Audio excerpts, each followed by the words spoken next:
une femme sorcière jette de l'eau et de l'huile mystique dans sa ruelle pour piéger les habitants de son quartier. Histoire mystique. Avant tout, j'aimerais vous encourager de prier sans cesse et surtout de ne pas oublier que nous sommes dans un monde où il y a plusieurs mondes. Faites attention. Surtout la team HPH. Dans les quartiers, souvent en Afrique, parfois, il y a des lots dans les ruelles.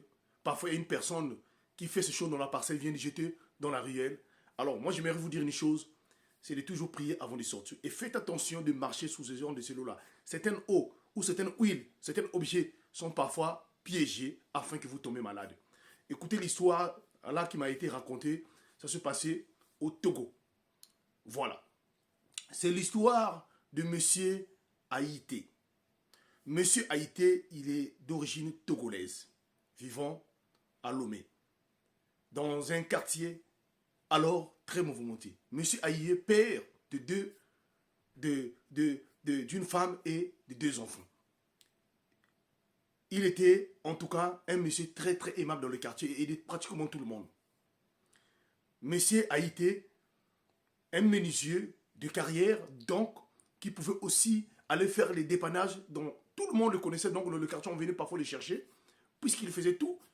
Il faisait de la menuiserie, il faisait aussi de la charpenterie, donc il était pratiquement tout. Un monsieur très très aimable. Un jour, une maman qui vivait non loin de chez eux, qui s'appelle Céline. Cette dernière-là vient véritablement chercher monsieur Haïté afin que celui-là vienne l'aider pour toller. Comme d'habitude, monsieur Haïté, quand il vient pour travailler, on le paye toujours. Alors, monsieur Haïté accepte, va voir la dame, en tout cas, pour aider la dame. Monsieur Haïté est arrivé sur place après avoir tollé là où l'eau était en train de couler sous sa toiture. À la fin, avant de partir, il demande à la dame de lui payer. Mais la dame dit qu'il n'a pas l'argent, elle va lui payer prochainement. Mais ça a été dit non, ça ne se passe pas comme ça. Tu viens me chercher afin que je puisse t'aider et voilà, de travailler, mais tu ne veux pas me payer. Voilà comment cette dame-là a commencé directement à se chamailler avec M. Haïté. Et dit, moi je te dis d'attendre, tu veux toujours parler. Et de là, elle a poussé M. Haïté de sortir dans sa parcelle. Mais M. Haïté n'a pas voulu et l'a repoussé aussi. Voilà comment le conflit commence entre cette femme-là et M. Haïté. Voilà quand M. Haïté rentre chez lui à la maison, explique à sa femme. Effectivement, maman Céline dans le quartier avait aussi une mauvaise réputation. Sauf que, un jour où M. Haïté sortait pour aller dans son coup de main, je ne sais pas par quel miracle, ou c'est comme si maman Céline l'avait vu avant. Voilà, en sortant, donc il devait traverser la parcelle de maman Céline. En partant par là, il arrive, il voit dans toute la ruelle, une petite ruelle. C'est comme si on avait jeté de l'eau, mais de l'eau qui était un peu mélangée avec de l'huile, voilà. Ben c'est dit, voilà. Il passe au lieu de sauter, il marche dessus, comme il ne pouvait pas sauter, mais il marche dessus. Et voilà, après avoir marché, dès qu'il arrive seulement 30 minutes, un peu plus loin, M. Haïté commence à ressentir les maux des pieds, des douleurs aux pieds. Aussitôt, M. Haïté s'est écroulé par terre. Il ne pouvait plus marcher. Les gens qui le connaissaient dans le quartier l'ont pris, l'ont ramené chez lui à la maison. Sa famille est venue, sa femme, ses enfants, il fallait l'emmener à l'hôpital. Arrivé à l'hôpital, M. Haïté n'avait absolument rien du tout. Aucun symptôme qui indiquait qu'il avait des mal aux pieds.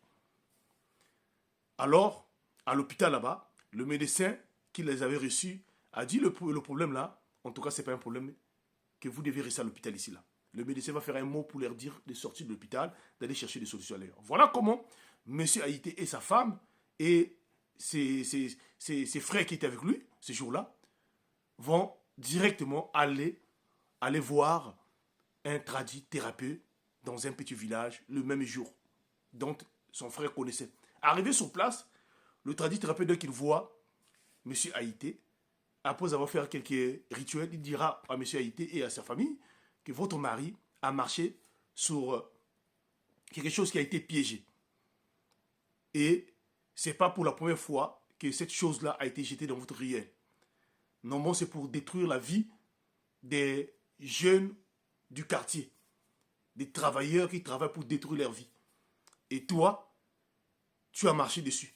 Mais c'est pas, pour toi, ce n'est pas un hasard parce que dans le passé, tu as eu un problème avec une dame dans votre quartier. Et cette dame-là qui est à l'origine de tout ça. Mais nous allons soigner cela. Nous allons te débloquer, nous allons soigner cela. Voilà comment le tradithérapeute a commencé à traiter, à soigner pendant au moins 2 mois de traitement. Monsieur Haïti avait maigri. Après les 2 mois, Monsieur Haïti a commencé à faire des petits pas jusqu'à ce qu'il a repris sa santé. Et le tradithérapeute qui va lui donner une poudre dira, tu rentres en ville. Mais il faut que tu ailles voir cette dame-là pour lui parler. Si elle insiste toujours à faire ces choses-là, tu prendras cette poudre-là et tu jetteras ça devant sa ruelle. Donc là où elle a l'habitude de jeter de l'eau. Ou encore, tu mettras ça devant sa parcelle. Et tu verras la réaction. Voilà comment cette dernière-là, ce monsieur-là et sa famille revient en ville. Après cela, le frère de monsieur Haïti, sa femme, tout le monde débarque pour aller voir le maman Céline ainsi que lui-même Haïti. Arrivé sur place, ils ont commencé à expliquer à maman Céline. Maman Céline n'a pas voulu comprendre cela. Et a promis même de porter plainte à monsieur Haïti. Et ces derniers-là sont repartis. Et il était obligé de passer en exécution tel que le tradithérapeute l'avait dit de faire. Alors il est parti prendre cette poudre-là. Quand il est arrivé devant la parcelle de maman Céline, il constate toujours de l'eau là était là. Il prend la poudre, il jette. Et il renverse sur de l'eau et les autres, il renverse devant la parcelle. Le soir même, on entend des gens crier dans la parcelle de maman Céline. Quand les gens sont partis là-bas, maman Céline était pratiquement paralysée. En tout cas, elle ne pouvait plus parler. Était paralysée. On l'emmenait à l'hôpital. Apparemment, quand elle arrivait à l'hôpital, elle avait fini par cracher le morceau, dire la vérité, c'est qu'elle est en train de faire dans le quartier. Car au fait, elle avait l'habitude de faire cela aux gens. Elle avait déjà, en tout cas, atteint à faire au moins pratiquement près de 20 personnes. Elle a paralysé près de 20 personnes et certains d'autres sont décédés. C'était au profit, elle voulait voir les gens souffrir dans son quartier. Voilà comment cette dernière-là a été emmenée à l'hôpital, mais malheureusement, 1 année plus tard, elle n'a pas survécu, elle était décédée. Donc, j'aimerais vous dire une chose, ce monde-là, faites attention. Quand vous voyez des lots, des choses dans le riz qui traînent là, marchez pas dessus, s'il vous plaît. Surtout quand vous voyez des lots mélangés avec de l'huile, soit des piments, des choses qu'on a jetées là. Que vous trouvez, c'est un peu mystique là. Ne marchez pas dessus. Il y a des gens qui ont des pratiques bizarres pour vouloir vous jeter des mauvais sorts, jeter des maladies. Parfois, c'est l'air pour maladie, il veut jeter ça à une autre personne. Faites attention. Priez sans cesse, c'était HPH, l'homme à plusieurs histoires. Je vous remercie.